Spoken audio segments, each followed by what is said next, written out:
Hello! Meu nome é Morena dos Anjos e esse é o Dicas, um canal para compartilhar com vocês minha paixão por obras de terror. Falar sobre Stigmata me deu vontade de assistir filmes sobre exorcismo. Por isso, eu resolvi trazer 3 deles clássicos baseados em fatos reais. Mas antes, se inscreva aqui no canal, deixe seu like, isso é muito importante para a divulgação e bora falar de terror.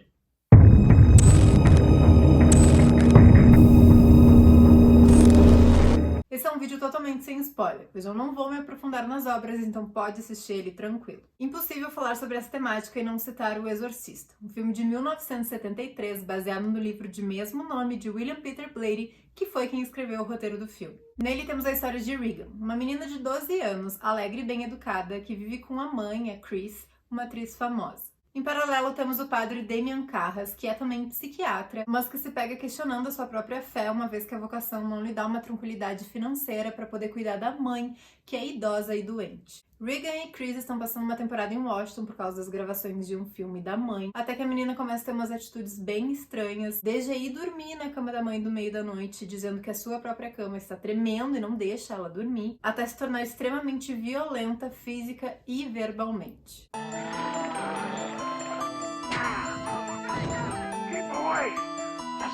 Após diversos procedimentos em hospitais, Chris, que não é religiosa, resolve procurar o padre Carras por sugestão dos próprios médicos. Eles acreditam que já que Regan acha que está possuída, um exorcismo de verdade pode tratar a psicose dela.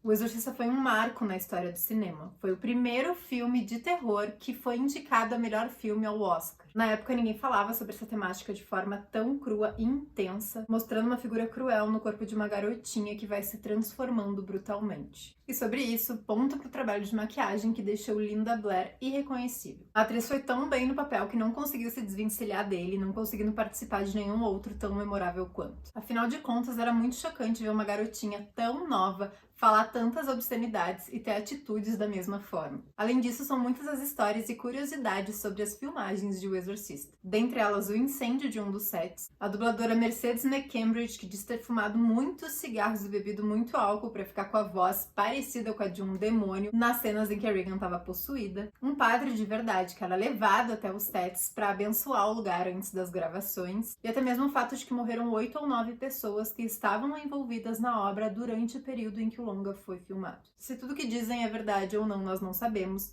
mas fato é que O Exorcista é e ainda será muito lembrado, mesmo após quase 50 anos de sua estreia. Afinal de contas, quem aí lembra da cabeça girando 360 graus e o vômito verde? O Exorcista teve 2 continuações diretas que não tiveram grande repercussão. Talvez o próximo filme dessa temática que tenha conseguido fugir um pouco daquele O Exorcista é melhor tenha sido O Exorcismo de Emily Rose. Um filme de 2005 baseado em fatos reais que conta a história de um padre que está sendo julgado após a morte de Emily Rose durante seu exorcismo. Emily era uma garota de 19 anos, católica praticante, que passou por experiências bizarras e inexplicáveis quando entrou para a faculdade. Após ter certeza de que estava possuída, a família de Emily chamou o padre local Richard Moore para fazer o seu exorcismo. Sem êxito, Emily morre e vira notícia nacional. Nós acompanhamos então o julgamento do padre, que afirma o tempo inteiro que o importante é contar a história de Emily, não o que vai acontecer com ele. De um lado, o promotor busca embasamentos científicos e médicos para comprovar que a menina estava doente e que possessão demoníaca não existe. E do outro, a advogada de defesa tenta mostrar que o padre, Emily e sua família acreditavam na possessão e que Moore fez o possível para tentar salvá-la. É durante o julgamento que nós vamos acompanhando o que aconteceu com Emily com cenas retrospectivas. Emily? Um filme que abrange tanto o público do terror quanto da investigação criminal, uma vez que ele se passa predominantemente dentro de um tribunal. Ainda assim, as cenas sombrias são muito bem feitas, além de nos fazer pensar um pouquinho cada vez que a gente olhar o relógio às 3 da manhã. O mais interessante do filme pra mim é que a gente se questiona o tempo inteiro se Emily estava ou não possuída. Isso, na verdade, é pauta até hoje sobre o caso que inspirou o filme, se a alemã Anneliese Michel estava realmente possuída ou se só era doente e foi cruelmente tratada pela Igreja Católica.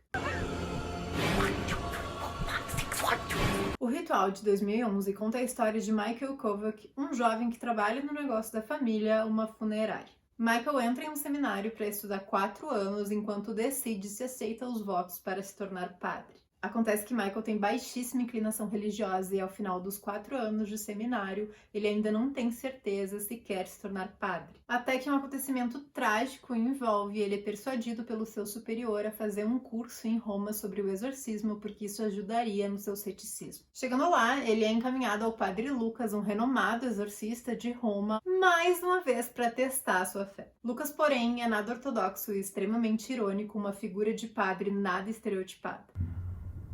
Close the door, please. We don't want to be disturbed, do we? A gente cria uma certa empatia pelo personagem, mais até do que pelo próprio Michael, mas é a partir daí que ele presencia algumas experiências inexplicáveis, até que uma junção de fatos o faz realmente testar a sua fé. Taken at an exorcism in Turin.